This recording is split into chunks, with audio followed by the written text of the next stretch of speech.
I pick up a memory.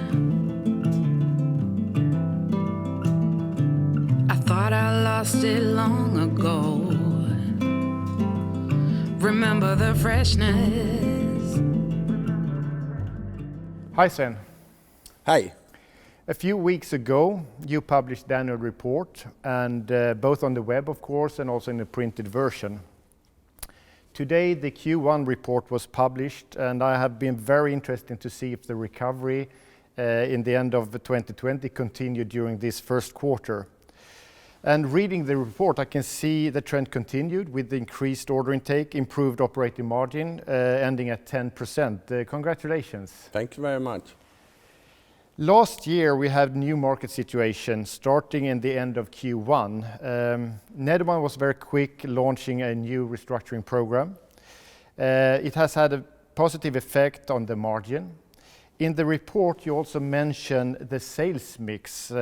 In what way has the sales mix had a positive effect? We can say that we have a situation where we have had more distribution products, more plug-and-play products, where you normally have a higher margin, but you have, for the long term, you have less of opportunities when it comes to aftermarket sales in this type of product. So it's a necessity that they keep up higher margins than the first sales situation.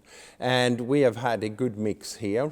We have also been into positive areas with different products, new products that have had better margins than the old ones. So 10% operating margin, can we expect Nederman to continue that level? We have had in our long-term projections that we should meet the 10% EBIT level as a long-term target.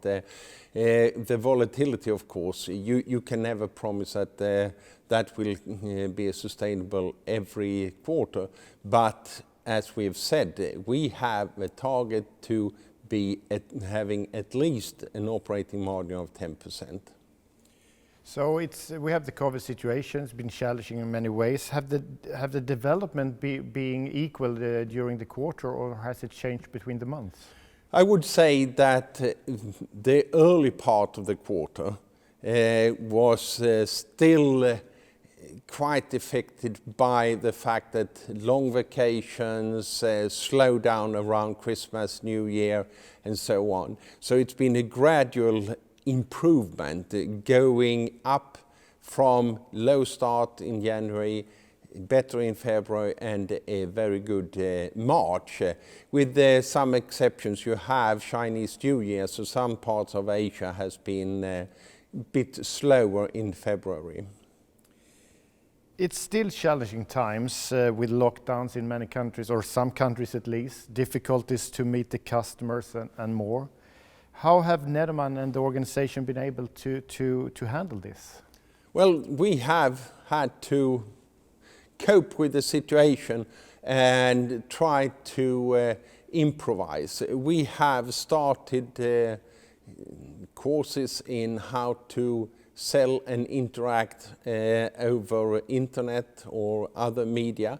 We have trained salespeople and other support people in how to be efficient also without physical meetings, which is quite a new situation for many, all of us I would say, not many, it's all of us. We have had to change our behavior, and to be quite honest, I think we have been doing quite well, and I think that this is something that will prevail. We will not have the old normal. We will have a new normal whenever this vaccination program, etc., are coming to an end, whenever that happens. We will see a changed way of working.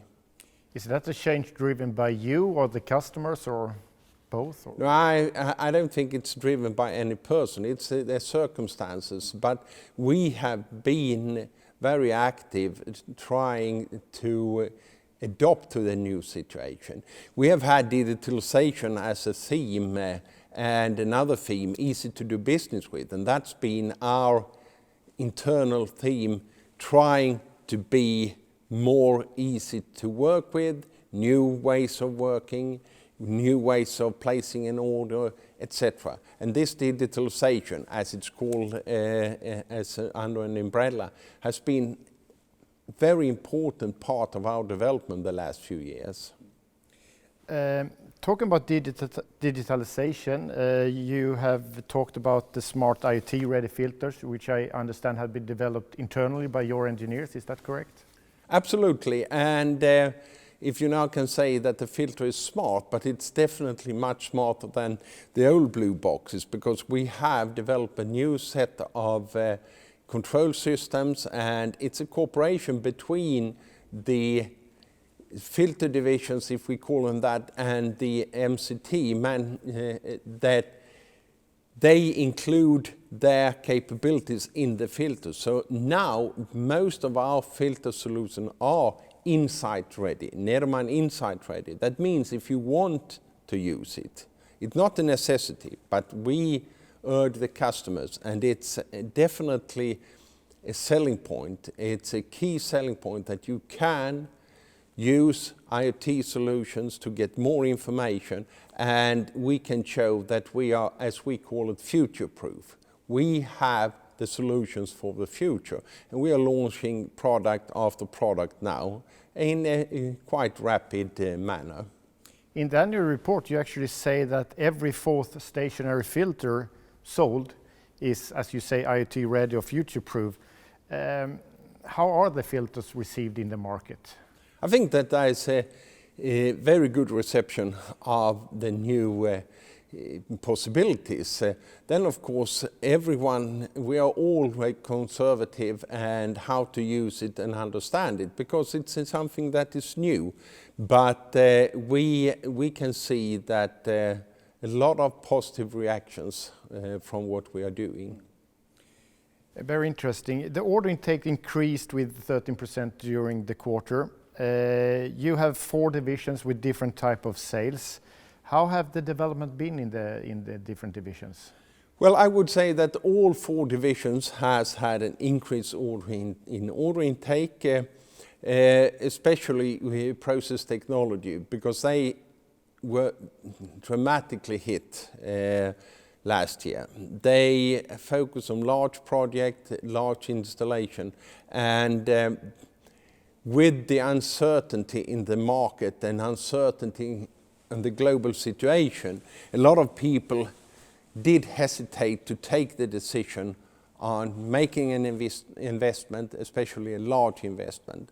We are large, we're number 1 in textile segment, and we can say that up to 2/3 of the textile industry were basically closed for 6 to 7 months last year, and that doesn't bode well for investments in that.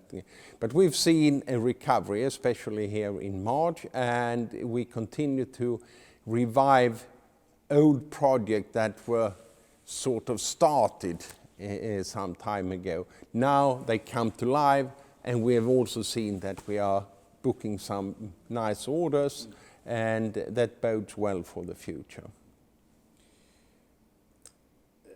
We almost hear every day about companies and subcontractors that has problem to get steel, and we have seen the steel prices increase dramatically. Also components, the sometimes lack of components. Are you able to handle it, or will we see problems supplying your products in the future?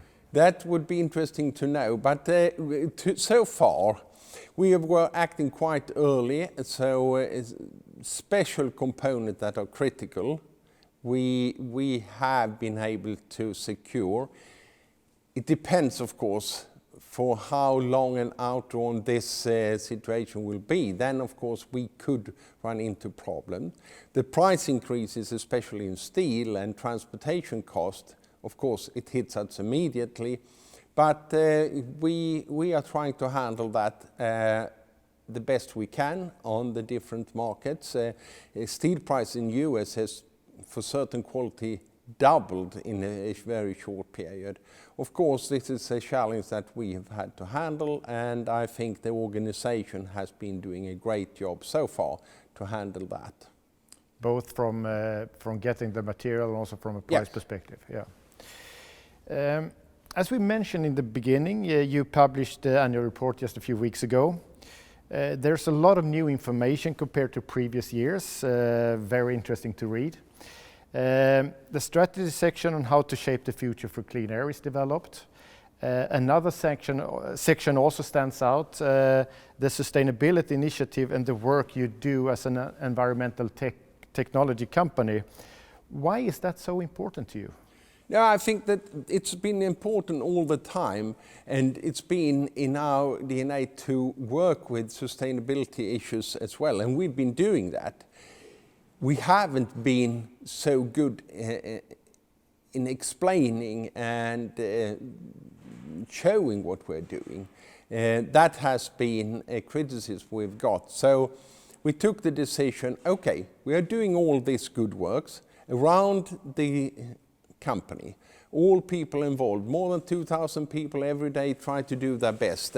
So we said, okay, let's try to explain what we're doing. Not only the technology, what we're doing, selling our filters, our extraction and measurement, but also what we do internally to follow the path we have set and what we are trying to support others to do. So it's more a thing publicizing both for internal use and for external, that we are actually doing what we are saying, walking the talk, so to say.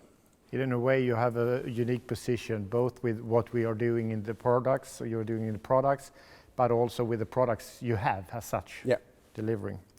Okay, we live in challenging time, but it's obviously you obviously have been able to handle the situation so far. If I conclude what you're saying, a good start of the year that gives some optimism, but still in an uncertain market. Is that correct? I think that's a very good summary of it. We are very pleased what we've been able to do. We have had increasing order intake, better margins, and a very good cash flow. And that bodes well for the future. So we are very pleased with the start of the year. Now we have a cautious optimism for the rest of the year, but there are still a lot of macro things that's going on. It's politics, it's China, it's Russia, it's steel prices, it's all of this. But as we say, we are cautiously optimistic for the future. Then I would like to thank you very much. Thank you very much. We live in a new time. Let's sing for the good ones and all the ones we love. We live in a great time. Don't let it slip